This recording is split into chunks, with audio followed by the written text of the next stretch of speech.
नमस्कार, हरिओम. चातुर्मासातील कहाण्या या उपक्रमाअंतर्गत ऐकूयात नागपंचमीची शेतकऱ्याची कहाणी. आटपाट नगर होतं. तिथं एक शेतकरी होता. त्याच्या शेतात नागाचं वारूळ होतं. श्रावणातील नागपंचमीचा दिवस उजाडला. शेतकरी शेत नांगरू लागला. नांगराचा फाळ वारुळाला लागला. नागाच्या पिल्लांना जखम झाली, त्यामुळे ती मरून गेली. काही वेळानं नागिण आली. तिची पिलं ती शोधू लागली. बघते तर वारूळ नाही आणि पिलंही नाहीत. शेतात तिला नांगर दिसला. रक्ताने भरलेला फाळ दिसला. झाला प्रकार तिच्या लक्षात आला.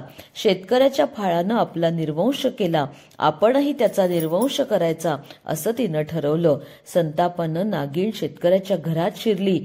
शेतकरी, त्याची बायको, मुलं, लेकी, सुना सगळेजण घरात होते. सर्वांना तिनं दंश केला. शेतकऱ्याचा तिनं निर्वंश केला. शेतकऱ्याची एक मुलगी परगावी होती. नागिण फारच संतापली होती. लगेच नागिण त्या गावाला गेली. मुलीच्या घरी आली. मुलगी नागपूजा करीत होती. पाटावर नाग, नागिण 9 नागकुळं काढली. मोठ्या श्रद्धेनं लाह्या दुधाचा नैवेद्य दाखवत होती. दूध पिऊन नागिणीची भूक भागली. सारं विसरून ती संतुष्ट झाली. खरं रूप घेऊन ती उभी राहिली. मुलीला म्हणाली, तू कोण बाई? तुझे आई वडील कुठं आहेत? बाई म्हणाली, मी नागिण आहे, घाबरू नकोस, मी काही वाघीण नाही होत. झाला प्रकार तिनं सांगितला. मुलीनं तिला वसा मागितला. नागिण म्हणाली, तुझ्या पूजेनं मी खुश झालीये. हत्येचा प्रकार विसरून गेले. आता तुला देतीये वसा. विसरू नकोस तू हा असा. नागपंचमीचा दिवस आहे.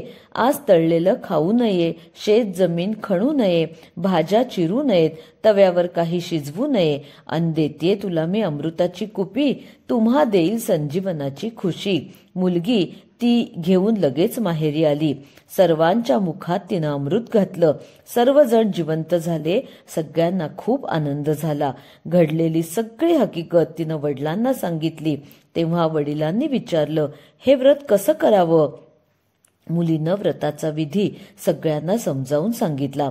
कितीही दुष्ट प्राणी असला आणि आपण जर त्याची आराधना केली तर तो संतुष्ट होतो. तेव्हापासून शेतकरी नागपंचमीचा दिवस पाळू लागला. जशी तिला नागिण प्रसन्न झाली तशी तुम्हा आम्हा होवो ही 60 उत्तराची कहाणी 5 उत्तरे सुफळ संपूर्ण. श्रीराम.